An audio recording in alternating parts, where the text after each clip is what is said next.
Do you get some very odd fan mail from them, or do they send you things? Is there anything exceptional? Yes, I mean, my people who look after me keep those things from me because there's rather a lot. So I get sent some interesting stuff. Give us some examples. I got sent by a German lady pictures of her naked with her white horse. Tasteful. Yeah, I mean, very beautifully kind of. It sounds like an Athena. Like Danielle Steele-ish. Yeah. You know what I mean?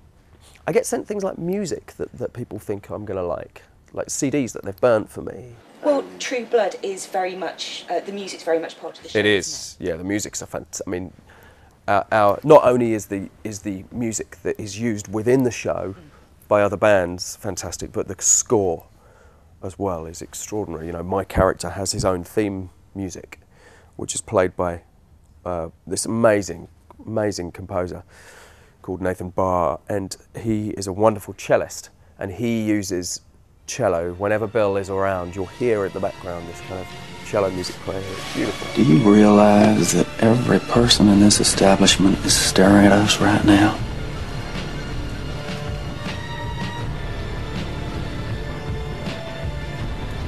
They are staring at us because I am a vampire. And you are mortal. Are there any downsides with the phone though? I mean, listen, it would be disingenuous of me to say that I hate being woken up in the morning by cameras and, you know, taking my kids to school and just going for a cycle ride on the beach, you know. I can't do it anymore. Well, I can, but sometimes it's hard to live the normal life because they literally, when you see the pictures in the magazines, it looks like they've just caught you unawares. Oh look, we just caught Brad Pitt coming out of the shop. It's rubbish. There's 15 of them. You just don't see the other 15. And they've all got video cameras as well, because there's the whole TMZ live video craze as well now. So you have to be very careful what you say, and I'm not very good at that. So I over-talk and overshare and get myself into a lot of trouble. Is it easier then to come back, and do you go back home to Brentwood? I haven't been to Brentwood this trip, but yeah, I do. I go back and visit my family, and you know, the show's been on for 2 years in America, but it hasn't been on here, and it's been very easy to be back here and not be as big. You know, also, you know, I got to the end of season 2, and I was doing another job, so I could go back to my normal hair colour, and I could go out in the sun. So.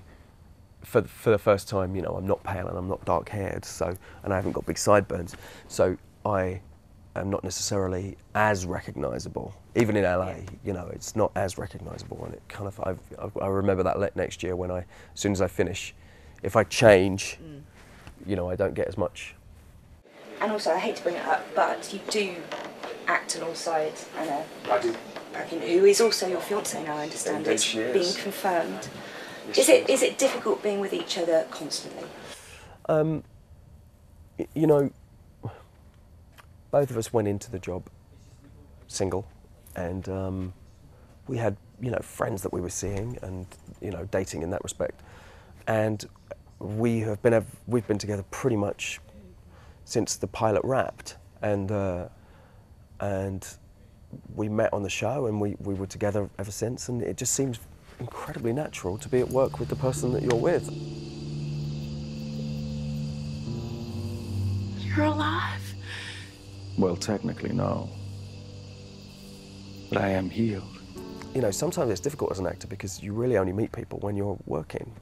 You know, and so that's why it's sometimes, why is that actor going out with that actor? And, you know, because it's the people you meet, isn't it? I don't think it's hard. I mean, we love it. I don't know whether you know what happens at the end of season 2. Not yet, no. Okay, well. No spoilers? No. Spoiler alert. Shut up. And last but not least, I've got to wind this up, but you're going to be 40. On Sunday. That's sweet. Any special celebrations, and have you got any kind of resolutions turning a bit forward? I mean, there's no great revelations, to be honest. I'm looking forward to it. I've never been somebody who looks back in anger necessarily, or, you know, I'm really happy to get there.